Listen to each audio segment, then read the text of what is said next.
नमस्कार दोस्तों, स्वागत है आपका हिंदी नॉलेज शो में। तो दोस्तों, अब से कुछ ही हफ्तों पहले मैंने आपको दूसरे चैनल हिंदी फैक्ट शो पर खबर दी थी कि अमेरिका अपनी सेना में एक हाइपरसोनिक मिसाइल शामिल करने जा रहा है। इसी के साथ अमेरिका रूस के बाद दुनिया का ऐसा दूसरा देश बन जाता जिसके पास एक हाइपरसोनिक मिसाइल मौजूद हो, और यहीं पर भारत का एक सपना भी टूट जाता। दरअसल सपना यह है कि भारत चीन और अमेरिका को बीट करके दुनिया का दूसरा ऐसा देश बने जिसके पास हाइपरसोनिक मिसाइल हो।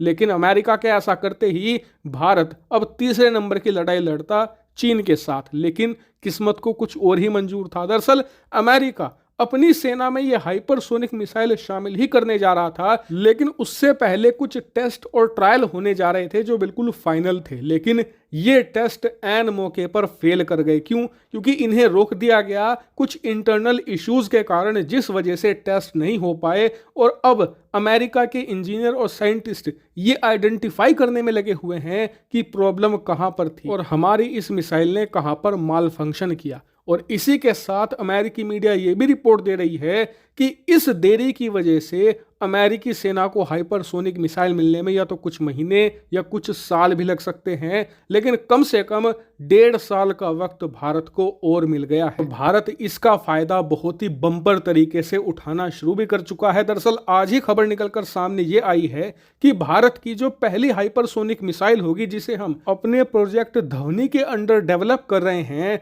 वो 6 मैक की स्पीड ऑलरेडी हासिल कर चुकी है। आपको याद ही होगा कि अब से 1.5 साल पहले इसके मल्टीपल टेस्ट हुए थे और इन टेस्टों में इसने जबरदस्त सफलता हासिल करी थी। लेकिन आपको पता ही होगा कि पिछले लंबे समय से हमारी इस हाइपरसोनिक व्हीकल का एक भी टेस्ट नहीं हुआ है और सभी को इंतजार है कि हमारी हाइपरसोनिक मिसाइल का टेस्ट कब किया जाएगा। तो आपको जानकर खुशी होगी कि आज इसको लेकर बहुत बड़ी बड़ी खबरें सामने आई हैं, जो मैं आपको एक एक करके बताता हूं। तो देखिए, सबसे पहले बताया गया है कि टेस्ट में देरी का कारण है रफ्तार। दरअसल जो हमारी ये नई हाइपरसोनिक मिसाइल होगी, ये वेव राइडर कॉन्फ़िगरेशन के बेस पर होगी और इसकी जो रफ्तार अभी तक डीआरडीओ करीबन 6 मैक तक, यानी कि आवाज़ की जो रफ्तार होती है, यानी कि स्पीड ऑफ साउंड, उससे 6 गुना है। जबकि हाइपरसोनिक मिसाइल की पहली डिमांड यही है कि आपको रफ्तार 5 मैक से ऊपर पहुंचानी है, यानी कि उसे तो हम क्लियर कर चुके हैं, लेकिन डीआरडीओ ये चाहती है कि इसकी रफ्तार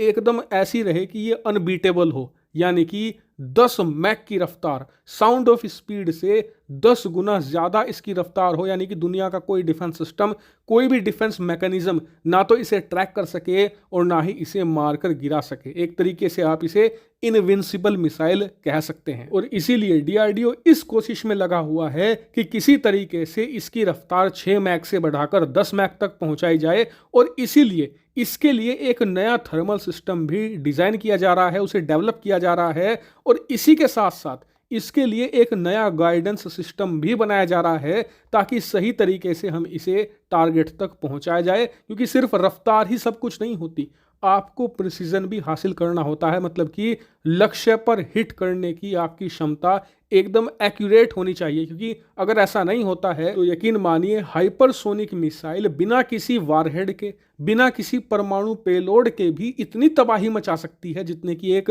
छोटा परमाणु बम।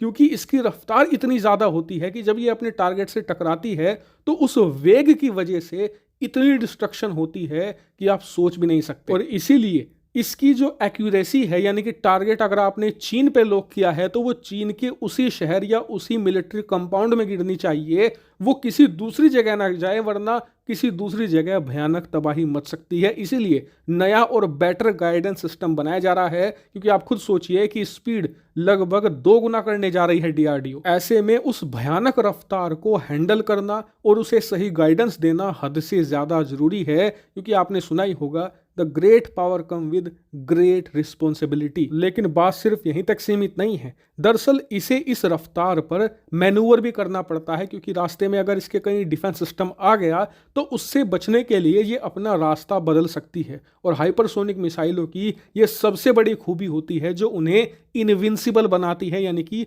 अजय मिसाइल है जिन्हें कोई हरा नहीं सकता। और इसी के लिए डीआरडीओ एक नए टाइप का कंट्रोल सिस्टम भी डेवलप कर रही है ताकि ये सही तरीके से मैनूवर करके डिफेंस सिस्टम को चकमा दे सके और दुश्मन के एडवांस से एडवांस डिफेंस को तोड़कर उसके सुरक्षा कवच में घुसकर उसके वहां पर भयानक तबाही मचा सके। लेकिन अब सबसे बड़ा सवाल उठता है रेंज का। तो देखिए, जब हमने अपने हाइपरसोनिक मिसाइल का पहला टेस्ट किया था तो इसने 26 सेकंड के अंदर ही 700 किलोमीटर की दूरी तय कर ली थी। लेकिन क्या रेंज इतनी होगी? जी नहीं, इसकी रेंज होगी लगभग 3000 किलोमीटर। हालांकि पेलोड बढ़ा और घटाकर इसकी रेंज भी घटाई बढ़ाई जा सकती है, लेकिन जो एवरेज रेंज होगी वो 2.5 से लेकर 3000 किलोमीटर होगी। वहीं बात करें कि इसकी टाइमलाइन क्या होगी, कब तक ये बनकर पूरी तरीके से रेडी हो जाएगी, सब कुछ इसका कंप्लीट हो जाएगा। तो देखिए, बताया जा रहा है कि इसकी जो कंप्लीशन है वो लगभग 1.5 से लेकर 2 सालों में हो जाएगी। यानी कि अब भारत की जो रेस है वो टाइम के अगेन है। अगर हमें अमेरिका को बीट करना है